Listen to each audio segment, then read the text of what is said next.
शादी का मंडप रोशनी से भरा हुआ था। हंसी थी, शोर था, सब कुछ सामान्य लग रहा था। लेकिन उसी मंडप में एक चीज ऐसी भी रखी थी जो यहां नहीं होनी चाहिए थी। एक तोहफा। और यही तोहफा कुछ ही मिनटों में इस खुशी को इतिहास बना देने वाला था। शाम धीरे धीरे गहरी हो रही थी। घर में मेहमान थे, सब व्यस्त थे। तभी एक पार्सल आता है, बिल्कुल साधारण, बिना किसी शक के। किसी को अंदाजा नहीं था कि इसे खोलना इस शादी का आखिरी सामान्य पल होगा। एक जोरदार धमाका और उसके बाद कोई आवाज नहीं, सिर्फ टूटे हुए फूल, गिरी हुई कुर्सियां और हवा में तैरता हुआ डर। उस पल समय जैसे रुक गया था।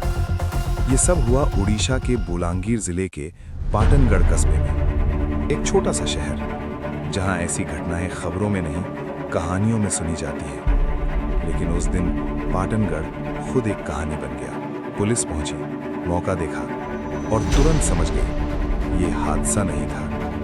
विस्फोट की बनावट, तैयारी का स्तर, सब कुछ एक सोची समझी साजिश की ओर इशारा कर रहा था। सवाल था, आखिर इतनी नफरत किसके पास थी? जांच आगे बढ़ी। अब सुराग जमीन पर नहीं, स्क्रीन पर मिलने लगे। ईमेल्स, डिजिटल रिकॉर्ड, छोटे छोटे संकेत जो किसी ने छोड़ दिए थे। आज के जमाने में अपराधी चाहे जितना सावधान हो, डिजिटल निशान अक्सर पीछे रह जाते हैं। पार्सल की राह को ट्रेस किया गया। कई शहर, कई पड़ाव। जानबूझकर ऐसा रास्ता चुना गया ताकि पहचान छुपाई जा सके। लेकिन हर रास्ता आखिरकार सच तक पहुंच जाता है। जैसे जैसे जांच आगे बढ़ी, सच और डरावना होता गया।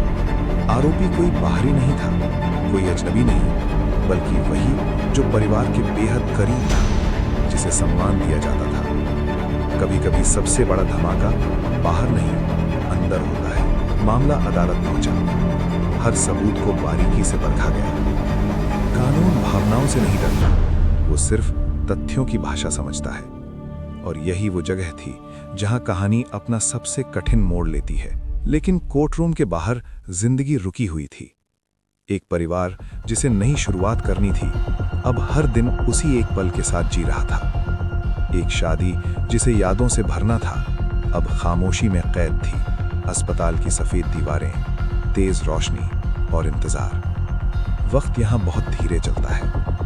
कुछ जख्म दिखाई नहीं देते, लेकिन सबसे गहरे वही होते हैं। इस घटना ने पूरे कस्बे को हिला दिया। लोगों ने पहली बार सोचना शुरू किया कि क्या हम सही लोगों पर भरोसा करते हैं? क्या गुस्सा इतना खतरनाक हो सकता है? ये सिर्फ एक केस नहीं रहा, ये एक चेतावनी बन गया। एक साधारण सा तोहफा और उसके भीतर एक असाधारण नफरत। ये कहानी हमें डराने नहीं आई है, ये याद दिलाने आई है कि जब गुस्सा, ईगो और बदला लंबे समय तक दबे रहें, तो नतीजा विस्फोटक हो सकता है। ये केस बंद हो सकता है, लेकिन सवाल अब भी जिंदा है। अगर समय रहते संकेत समझ लिए जाते, अगर चुप्पी टूट जाती, तो क्या ये शादी सिर्फ एक शादी रह सकती?